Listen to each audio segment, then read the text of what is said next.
যেন এদেশের ধর্মপ্রাণ মুসলমানদেরকে নিয়ে এই ষড়যন্ত্রের বিরুদ্ধে রুখে দাঁড়াতে না পারি। এজন্য আমার বিরুদ্ধে এমন ষড়যন্ত্রের বীজ তারা বুনেছিল, এমন ষড়যন্ত্রের চাল তারা বিছিয়েছিল যেন ভবিষ্যতে আর কোনোদিন মামুনুল হক হওয়ার স্বপ্ন না দেখে। মনে রাখবেন, আলেম সমাজকে জাতির কাছ থেকে বিচ্ছিন্ন আপনারা করতে পারবেন না, কারণ উলামায়ে কেরাম আল্লাহর জন্য কাজ করেন, আল্লাহর দ্বীনের জন্য কাজ করেন, হকের ঝান্ডা সমুন্নত করার জন্য কাজ করেন। আলেমদেরকে বলবো সরল হওয়া ভালো, এত সরল হওয়া ভালো না। ইসলাম আল্লাহর জমিনে বিজয়ী আদর্শ হিসেবে প্রতিষ্ঠিত হবে, আপনার রাজনৈতিক দর্শনে এটাকে মানার কোনো সুযোগ আছে কিনা সেটা বলবেন। উলামায়ে কেরাম মসজিদে কথা বলবেন, উলামায়ে কেরাম দ্বীনের মাসআলা বলবেন, উলামায়ে কেরাম দ্বীনের দাওয়াতের কথা বলবেন, সেই সঙ্গে উলামায়ে কেরাম আল্লাহর দ্বীনকে রাজনৈতিকভাবে বিজয়ী করবার কথা বলবেন। এই কথাটা যদি আপনার বরদাস্ত না হয়, আপনার 1000 রাকাতের তাহাজ্জুদের নামাজের এক কানা করি মূল্য নাই, আপনার 1000 বারের হজের কোনো মূল্য নাই। পরিষ্কার কথা, স্পষ্ট কথা। শুধু আওয়ামী লীগ নয়, এই জাতীয় যারাই আছেন, ইসলামকে রাজনৈতিক ভাবে দেখতে আপনাদের পছন্দ হয় না, পয়গাম শুনে রাখেন, বাংলাদেশে আপনাদেরকে আমরা বরদাস্ত করতে পারবো না।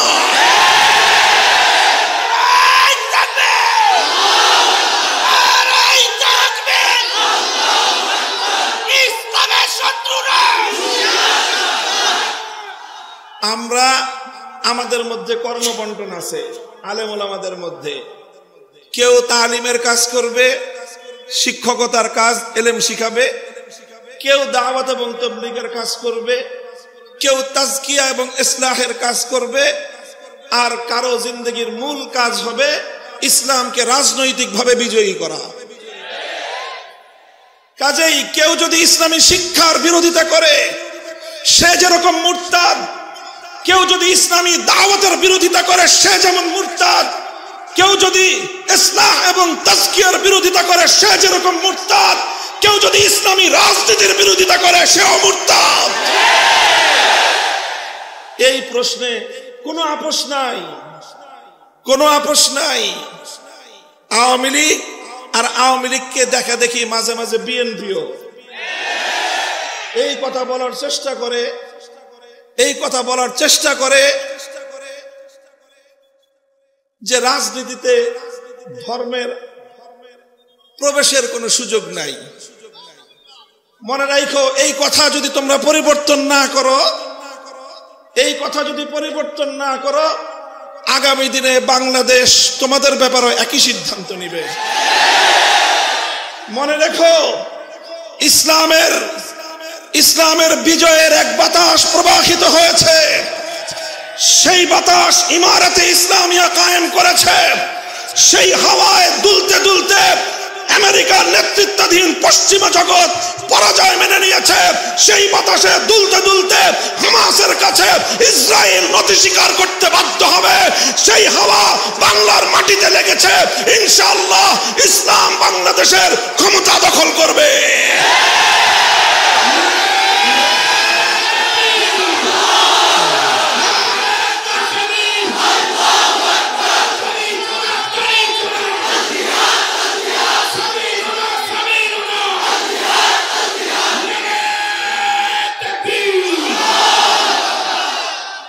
কথাটা আমাদের পরিষ্কার। অন্যান্য ধর্মের ব্যাপারে আমার কোনো কথা নাই। আমি যতটুকু তুলনামূলক ধর্মতত্ত্ব নিয়ে পড়াশোনা করেছি, জেনেছি, শুনেছি, অন্য কোনো ধর্ম রাজনৈতিকভাবে বিজয়ী হওয়ার অভিলাষ রাখে না। এই জন্য ওই সকল ধর্মগুলো রাজনীতিতে থাকবে কি থাকবে না সেটা তাদের ধর্ম প্রণেতা যারা আছে, ধর্মের নিয়ন্ত্রক যারা আছে, অন্য সবগুলো ধর্ম নিয়ন্ত্রণ করে মানুষ। একমাত্র ইসলাম ধর্ম এমন যে তার নিয়ন্ত্রণের বাগডোর কোনো মানুষের হাতে নয়, বরং স্বয়ং আল্লাহর হাতে। আল্লাহ যেভাবে ইসলামকে তরতিব দিয়েছেন, সেটআপ দিয়েছেন, এখানে কিয়ামত পর্যন্ত এক নোক্তার পরিবর্তন করার সুযোগ কারো জন্য নাই। এবং ইসলামকে আল্লাহ পাক দুনিয়াতে রাজনৈতিকভাবেও বিজয়ী হওয়ার জন্য পাঠিয়েছেন। একটা কথা শেষ। 2 নম্বর কথা, হযরত রাসূল আকরাম সাল্লাল্লাহু আলাইহি ওয়াসাল্লামের মক্কা বিজয়ের সময়ের একটা ঘটনা আমি বলবো ছোট্ট করে। আল্লাহর নবী মক্কা বিজয়ের পরে আম্মা জান হযরত আয়েশা রাদিয়াল্লাহু আনহার কাছে নিজের একটা আকাঙ্ক্ষা ব্যক্ত করলেন, অভিব্যক্তি ব্যক্ত করলেন যে আমার মনে চায় আমি আল্লাহর ঘর বাইতুল্লাহ শরীফের মধ্যে 3টা পরিবর্তন আনি। কয়টা পরিবর্তন? প্রথম পরিবর্তন হলো আমার মনে চায় আমি বাইতুল্লাহ শরীফটাকে ইব্রাহিম আলাইহিস সালাতু ওয়াস সালামের বেনা ওনার ভিত্তির উপর পুনর্নির্মাণ করি। অর্থাৎ লম্বা ইতিহাস, বর্তমান যে কাবা শরীফ এটা ইব্রাহিম আলাইহিস সালাতু ওয়াস সালামের বানানো কাবা থেকে 2/3 নিয়ে বাইতুল্লাহ, আর 1/3 বাইতুল্লাহ শরীফের বাইরে আছে, যেটা হাতিম দিয়ে ঘেরাও করে রাখা। নবীজি বলেন আমার আকাঙ্ক্ষা হয় যে ওই 1/3 যেটা বাইতুল্লাহর বাইরে আছে সেটাকেও বাইতুল্লাহর ভিতরে অন্তর্ভুক্ত করে দেই। এটা হলো একটা পরিবর্তন করতে মনে চায়। দ্বিতীয় পরিবর্তন করতে মনে চায় যে আমি বাইতুল্লাহর দরজাটা, এখন মানুষের মাথা সমান উঁচু আছে বাইতুল্লাহর দরজার পাটাতন, আমার মনে চায় সেটাকে ভেঙে জমিনের সাথে মিশিয়ে দেই। যেমন অন্যান্য ঘরের দরজা, মসজিদের দরজা যেরকম থাকে ফ্লোর বরাবর, আমার মনে চায় বাইতুল্লাহর সেই দরজাটা নিচু করে ফ্লোর বরাবর করে দেই। 2 নম্বর। 3 নম্বর মনে চায় আমি আরেকটা পরিবর্তন করি। এখন বাইতুল্লাহ শরীফের শুধুমাত্র একটা দরজা আছে, সেটা হলো পূর্ব দক্ষিণ কর্নারে। আমার মনে চায় ঠিক এই পূর্ব দরজা বরাবর পশ্চিম দিক দিয়ে আরেকটা দরজা বানিয়ে দেই, যাতে মানুষ এক দরজা দিয়ে বাইতুল্লাহ শরীফে ঢুকে আরেক দরজা দিয়ে বের হয়ে যেতে পারে। সেক্ষেত্রে অধিক পরিমাণ মানুষ আল্লাহর ঘর বাইতুল্লাহ শরীফের মধ্যে কাবা শরীফের ভিতরে ঢুকবার সুযোগ পাবে। কয়টা পরিবর্তন? আকাঙ্ক্ষা ব্যক্ত করলেন কে?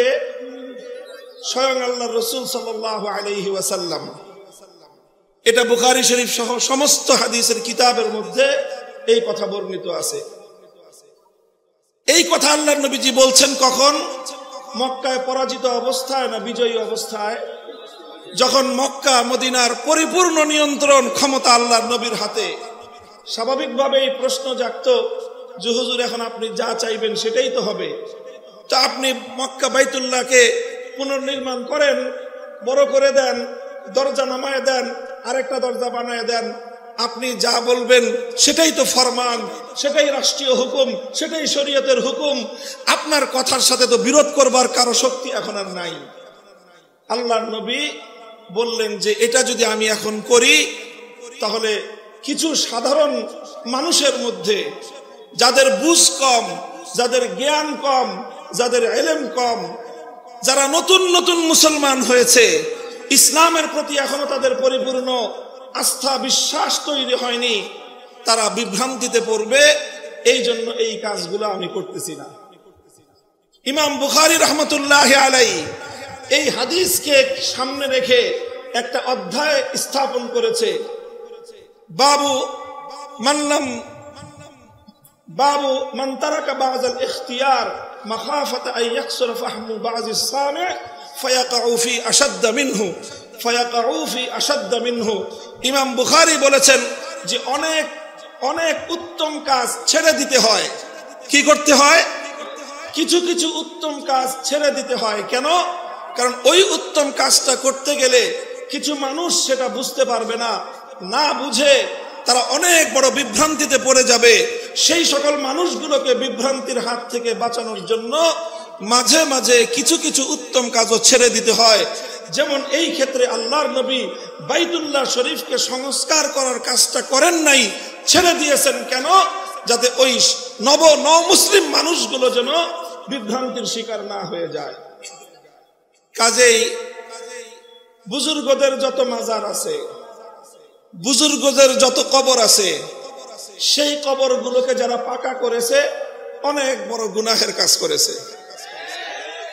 সেই কবরগুলোর উপর যারা দালান কোঠা নির্মাণ করেছে, কোন ইমারত নির্মাণ করেছে, সুস্পষ্ট আল্লাহর নবীর সহিহ হাদিস লঙ্ঘন করে তারা বুজুর্গদেরও অভিশাপ কুড়িয়েছে, আল্লাহর নবীর হাদিসের বিরোধিতা করে তারা বড় ধরনের পাপ করেছে।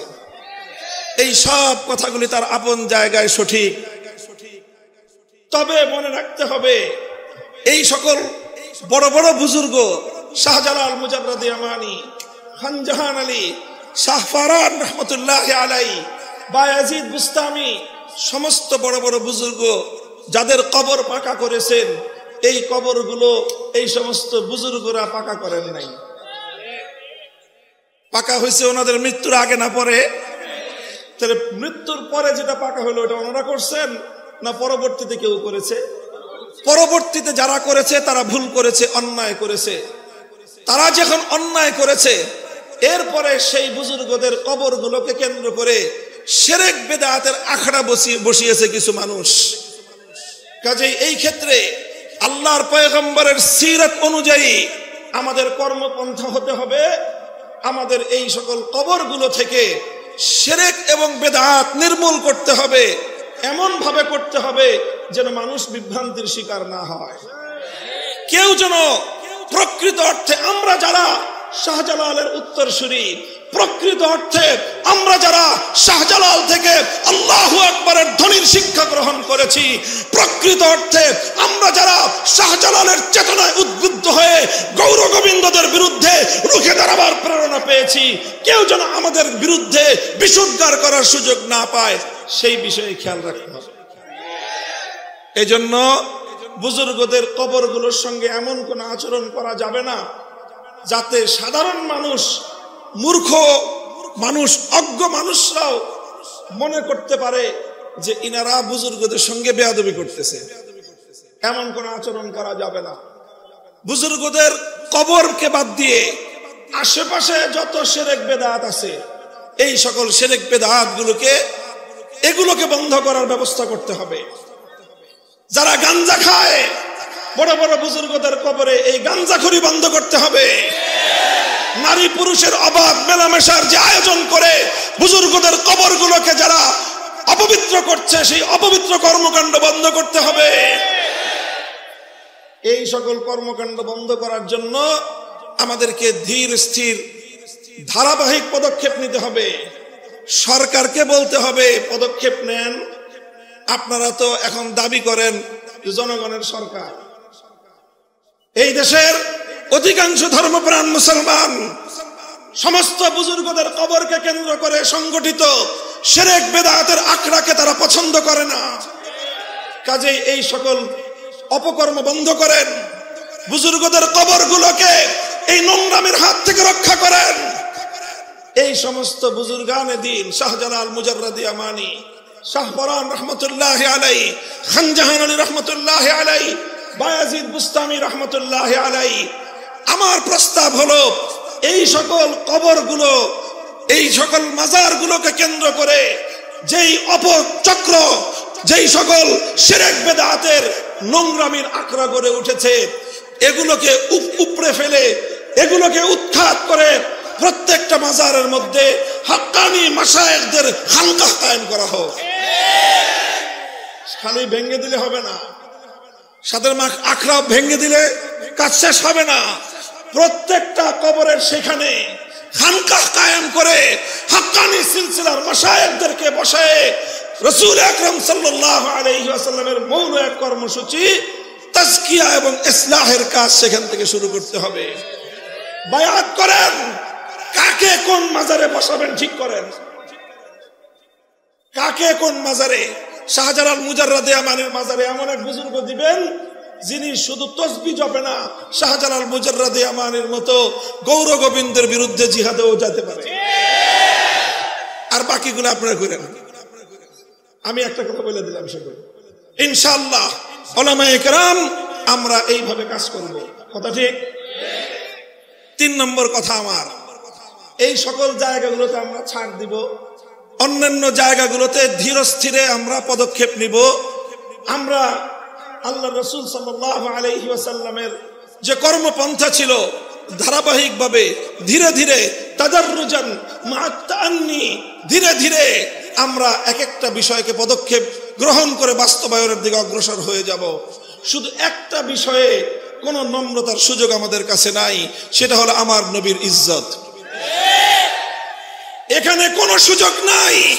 আল্লাহর কসম খেয়ে বলি, আমার পয়গম্বরের ইজ্জতের উপর আঘাতকারী আমার নবীকে যদি কেউ গালি দেয়, এক মুহূর্তের জন্য আমার পয়গম্বরের ইজ্জতের প্রশ্নে কারো সঙ্গে আপোষ করা যাবে না।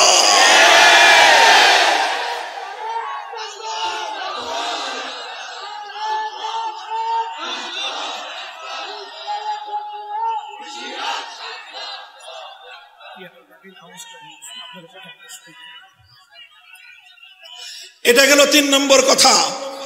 কাজেই আমরা অন্তর্বর্তীকালীন সরকারের কাছে স্পষ্ট পয়গাম দিয়ে দিতে চাই, অনেক ধরনের সংস্কারের কথা শুনতেছি।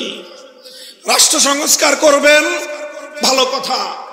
নির্বাচন ব্যবস্থার সংস্কার করবেন, আরো ভালো কথা। দেশে ফ্যাসিবাদ যেন তৈরি হতে না পারে, সেই ফ্যাসিবাদের উৎসমুখ বন্ধ করবেন, ভালো কথা।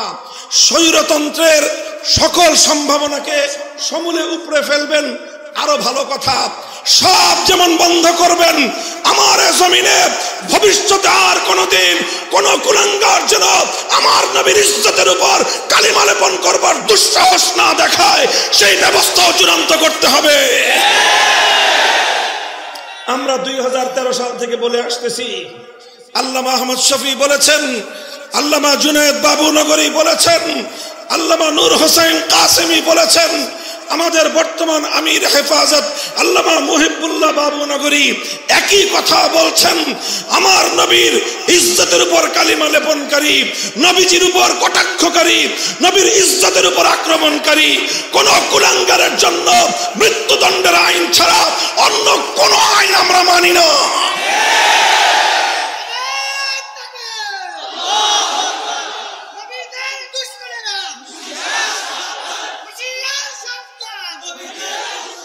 কাজেই এই কথা আমরা বলবো।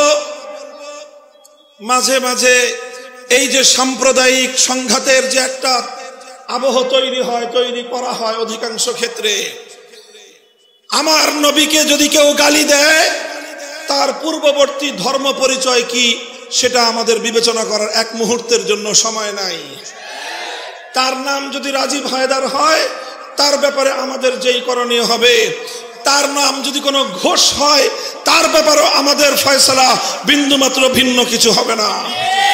আমার নবীর ইজ্জতের উপর কটাক্ষকারীর একটাই পরিচয়, নবীজির যে দুশ্মন তার একটাই পরিচয়, নবীজিকে যে গালি দেয় তার একটাই পরিচয়। তার কোনো ধর্ম পরিচয় নাই, তার কোনো রাজনৈতিক পরিচয় নাই, তার কোনো গোষ্ঠীর পরিচয় নাই, তার কোনো বর্ণের পরিচয় নাই, তার কোনো ভাষার পরিচয় নাই।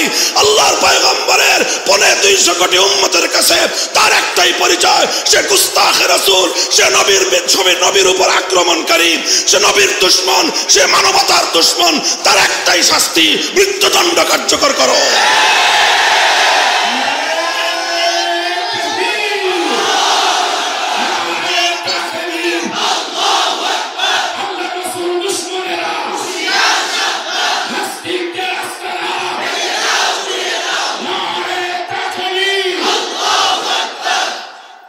আখেরি কথা আমার, বড় দুঃখ পরিতাপ নিয়ে আজকে কথাটা বলতেছি আমি। আমাদের ওলামায়ে উম্মতকে, আমাদের হেফাজতে ইসলামকে, বাংলাদেশের ইসলামের যে মূল ধারা, এই মূল ধারাকে বিচলিত করার জন্য, বিভক্ত করার জন্য, ঘায়েল করার জন্য এই ফ্যাসিবাদী সরকার যেই ষড়যন্ত্রগুলো করেছে, প্রত্যেকটা ষড়যন্ত্রের স্বরূপ উন্মোচন করে বিচার করতে হবে। এই সরকার আল্লামা আহমদ শফিকে হত্যা করেছে। কেন করেছে? আল্লামা আহমদ শফি রহমতুল্লাহ আলাইকে সুকৌশলে হত্যা করে আল্লামা জুনায়েদ বাবুনগরী সহ তার অনুসারীদেরকে ঘায়েল করার জন্য ফাঁদ পেতেছে। কাজেই প্রথম আল্লামা আহমদ শফির হত্যাকাণ্ডের সঠিক তদন্ত হতে হবে। যারা আল্লামা আহমদ শফির পক্ষ হয়ে আল্লামা জুনায়েদ বাবু নগরী সহ আমাদের বিরুদ্ধে এই অপবিত্র কর্মকাণ্ডের সম্পৃক্ততা করার চেষ্টা করেছিল, তাদেরকে রিমান্ডে নিয়ে জিজ্ঞাসাবাদ করতে হবে সরকার কেন তাদেরকে দিয়ে এই কাজ করিয়েছিল। প্রথম কথা, আল্লামা আহমদ শফিকে শেখ হাসিনার নির্দেশে তার গোয়েন্দা সংস্থার লোকেরা সুকৌশলে হত্যা করেছে। তদন্তপূর্বক এই তথ্যের প্রমাণ জাতির সামনে হাজির করতে হবে। 2 নম্বর, দ্বিতীয়, আল্লামা আহমদ শফির ইন্তেকালের পর শেখ হাসিনা এবং তার গোপন পরামর্শদাতারা -3 ফর্মুলার উপর চলেছিল। কয় -3 করতে চেয়েছিল। প্রথম মাইনাসের তালিকায় ছিলেন নূর হোসেন কাসেমি রাহিমাহুল্লাহ, দ্বিতীয় মাইনাসের তালিকায় ছিলেন আল্লামা জুনায়েদ বাবু নগরী রাহিমাহুল্লাহ, আর তৃতীয় মাইনাসের তালিকায় ছিলাম আমি অধম মামুনুল হক। তারা আল্লামা নূর হোসেন কাসেমিকে ষড়যন্ত্রমূলক ভাবে হাসপাতালে গিয়ে গোয়েন্দা সংস্থার লোকেরা হাসপাতালকে ব্ল্যাকমেইল করে, কবজা করে, নিয়ন্ত্রণ করে, কোন প্রাণঘাতী ঔষধ প্রয়োগ করে নূর হোসেন কাসেমিকে তারা হত্যা করেছে। সেই হত্যাকাণ্ডের সঠিক তদন্ত এবং বিচার করতে হবে। এরপরে তারা আল্লামা জুনায়েদ বাবু নগরীর বিরুদ্ধেও একই কৌশল গ্রহণ করেছে এবং আল্লামা জুনায়েদ বাবু নগরীকেও তারা হত্যা করেছে। এই 3 হত্যাকাণ্ডের যথাযথ তদন্ত এবং তার জন্য দায়ীদেরকে জাতির সামনে চিহ্নিত করে মুখোশ উন্মোচন করে বিচার করতে হবে। আর এরপরে আমাকে একটা করুণা করেছে যে ওর বয়স কম, বেঁচে থাকুক কিছুদিন। আমাদের 3 মুরব্বীরে মারছে, আল্লাহ জানে ওদের মধ্যে কেউ হয়তো আমার প্রতি তার একটু দয়া হয়েছে যে ও বেঁচে থাকুক, কিন্তু এমন ভাবে বেঁচে থাকুক যেন এদেশের মানুষের কাছেও মুখ দেখাতে না পারে। আমাকে জনগণ থেকে বিচ্ছিন্ন করার পায়ে তারা চালিয়েছিল। আমি পরিষ্কার ভাষায় বলি, 2021 সালের 3রা এপ্রিলের পর আমার বিরুদ্ধে যারা যারা কথা বলেছে, যেই রূপেই বলে থাকুক, যেই আকৃতিতেই বলে থাকুক, তারা সব উপরোক্ত 3 হত্যাকাণ্ড সহ আমার বিরুদ্ধে ষড়যন্ত্রের সঙ্গে জড়িত ছিল। ব্যাপারটাকে কেউ আমার ব্যক্তিগত বিষয় হিসেবে বিবেচনা করবেন না। আমি ছিলাম 3 জনের একজন, আহাদুস সালাসা। আমি ছিলাম 3 জনের একজন। আমার 2 পূর্বসূরীকে হত্যা করেছে, আমার আল্লামা আহমদ শফিকে তারা হত্যা করে আমি যেন এদেশের ধর্মপ্রাণ মুসলমানদেরকে নিয়ে এই ষড়যন্ত্রের বিরুদ্ধে রুখে দাঁড়াতে না পারি, এজন্য আমার বিরুদ্ধে এমন ষড়যন্ত্রের বীজ তারা বুনেছিল, এমন ষড়যন্ত্রের চাল তারা বিছিয়েছিল যেন ভবিষ্যতে আর কোনোদিন কেউ মামুনুল হক হওয়ার স্বপ্ন না দেখে। মুহতারাম হাজিরিন, আমার কথা আর বেশি কিছু নয়। এই 4টা ঘটনা একই সূত্রে গাথা। আলেম সমাজকে বলবো, সরল হওয়া ভালো, এত সরল হওয়া ভালো না। আলেমদেরকে বলবো, সরল হওয়া ভালো, এত সরল হওয়া ভালো না। যারা সেদিন আল্লামা আহমদ শফিকে হত্যা করে তার হত্যাকাণ্ডের দায় তার জীবনের প্রধান সহকর্মী আল্লামা জুনায়েদ বাবু নগরী সহ উলামায়ে ইসলামের উপর, হেফাজতে ইসলামের নেতৃবৃন্দের উপর চাপিয়ে দেওয়ার চেষ্টা করেছিল, তারা বাংলাদেশ থেকে ইসলামের শেকড় সহ উপড়ে ফেলবার পায় তারা করেছিল। কাজেই এগুলো সুন্দরভাবে, এগুলো যথাযথ তদন্ত, এর স্বরূপ উন্মোচন এবং এর সঠিক বিচার এই জাতি প্রত্যাশা করে। কথা বলেন ঠিক না বেঠিক? ইনশাআল্লাহ আমরা ঐক্যবদ্ধ আছি। আমাদের সভাপতি সাহেব আমার জন্য মন্ত্রিত্বের কথা বলেছেন। মন্ত্রিত্ব সাময়িক বিষয়, মন্ত্রিত্ব সাময়িক বিষয়।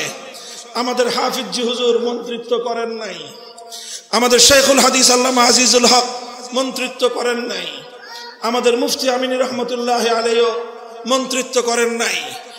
সৈয়দ ফজলুল করিম পীর সাহেব চরমনাই রাহিমাহুল্লাহ মন্ত্রিত্ব করেন নাই, আল্লামা আহমদ শফি মন্ত্রিত্ব করেন নাই, আল্লামা জুনায়েদ বাবুনগরী মন্ত্রিত্ব করেন নাই। আমাদেরও প্রয়োজন না পড়লে মন্ত্রিত্ব করার খাহেশ নাই, তবে একটা খাহেশ আছে, একটা চিন্তা আছে। বাংলাদেশে বোনাস হায়াতটা আমি পাইছি, আমার বেঁচে থাকাটা এখন বোনাস। যদিও বয়স আমার খুব বেশি না, 51 বছর মাত্র শেষ হয়েছে, সেই হিসাবে আমার বয়স স্বাভাবিক হায়াত অনুযায়ী বোনাস বলার কথা না। যেই ষড়যন্ত্রের জাল ভেদ করে আল্লাহ পাক আমাকে আমাদের পূর্ববর্তী আকাবের সালাসার পরে আল্লাহ আমাকে হায়াতে রেখেছেন, এটা আল্লাহ পাকের বিশেষ কুদরত। আমাকে চেষ্টা করেছিল তারা জনবিচ্ছিন্ন করার, আল্লাহ পাক রব্বুল আলামিন মানুষের অন্তরের মধ্যে আমার প্রতি মহব্বত এবং ভালোবাসা বৃদ্ধি করে দিয়েছেন। এটা আমার কোনো কারামত নয়, এটা আল্লামা আহমদ শফির কারামত, এটা আল্লামা জুনায়েদ বাবুনগরীর কারামত, এটা আল্লামা নূর হোসেন কাসিমের কারামত। তাদের এই হত্যাকাণ্ডের কথাটুকু জাতির সামনে তুলে ধরার জন্যই হয়তো আল্লাহ আমাকে বাঁচিয়ে রেখেছেন। পরিষ্কার বলতে চাই, পরিষ্কার বলতে চাই, জালিম ফ্যাসিবাদী স্বৈরাচারী হাসিনার আমলেও হকের মূল কথার ক্ষেত্রে আপোষ করার চিন্তা করি নাই। ভালো ভালো বুঝাইছিলাম, মরা বাপের মূর্তি বানায়েন না, ভালো হবে না। মানুষটা মারা গেছে এবং তাকে আমরা মুসলমানই মনে করি, কাজেই তার মূর্তি বানায় আল্লাহর সামনে তাকে লজ্জিত করেন না, জনগণের সামনে তাকে অপমান করার ব্যবস্থা করেন না। কথাটা ভালো লাগলো না আমাদের। আমার বিরুদ্ধে তিনি ক্ষিপ্ত হলেন, জাতীয় সংসদে তিনি আমার বিরুদ্ধে কথা বললেন, তার গোটা রাষ্ট্রযন্ত্রকে আমার বিরুদ্ধে লেলিয়ে দিলেন। ডিজিএফআই, এনএসআই সহ প্রত্যেকটা গোয়েন্দা সংস্থা যাদের কাজ ছিল রাষ্ট্রের নিরাপত্তা নিশ্চিত করা, সব কাজ বাদ দিয়ে তারা আমাদের আলেম সমাজকে জাতির সামনে হেয় প্রতিপন্ন করার জন্য তারা মাঠে নামলো। খালি কাদের কাদেরকে বরখাস্ত করতেছেন দেখতেছি আমরা। আমাদের ওই নাটকের সময় কারা কারা ছিল অনেকের চেহারা আমার মনে আছে। কারা কারা আদালতে আমাকে উঠানোর সময় আমার আইনজীবীকে পর্যন্ত হুমকি দিয়ে আদালতের কাঠগড়ে আসতে দেন নাই, চেহারাগুলো আমার মনে আছে। আদালতে থাকবে বিচারক আর আইনজীবীরা।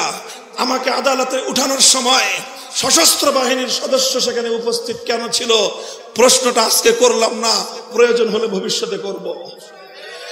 মনে রাখবেন, মনে রাখবেন, আলেম সমাজকে জাতির কাছ থেকে বিচ্ছিন্ন আপনারা করতে পারবেন না। কারণ উলামায়ে কেরাম আল্লাহর জন্য কাজ করেন, আল্লাহর দ্বীনের জন্য কাজ করেন, হকের ঝান্ডা সমুন্নত করার জন্য কাজ করেন। জীবনের পরোয়া করার সময় নাই। বলে দেই, আবারও বলছি, হিন্দু ধর্মাবলম্বীরা তারা তাদের মন্দিরে মূর্তি কয়টা বানাবে সেটা নিয়ে আমাদের মাথা ব্যথা নাই। হ্যাঁ, একটা আফসোস আছে যে তারা সঠিক ধর্ম পেল না, ইসলাম ধর্ম গ্রহণ না করে জাহান্নামের পথে তারা চলতেছে, মনে ব্যথা আছে। কিন্তু তাদের মূর্তি নিয়ে আমাদের মাথা ব্যথা নাই। কিন্তু মুসলমানদের কোন জাতীয় স্থাপনায় রাষ্ট্রীয় সম্পদ ব্যয় করে মূর্তি বানাবেন, আমরা মুখে আঙ্গুল দিয়ে চুষবো। ফ্যাসিস্ট হাসিনার আমলেও হয় নাই, ভবিষ্যতেও হবে না। বাংলাদেশে নতুন করে আর কোনদিন ভাস্কর্যের নামে মূর্তি সংস্কৃতি বাস্তবায়ন করতে দেব না।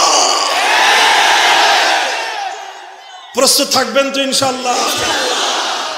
হাম পাসবানে মিল্লাতে ইসলামিয়া, আমাদের কাজ হলো ইসলাম ধর্মের পাহারাদারি করা।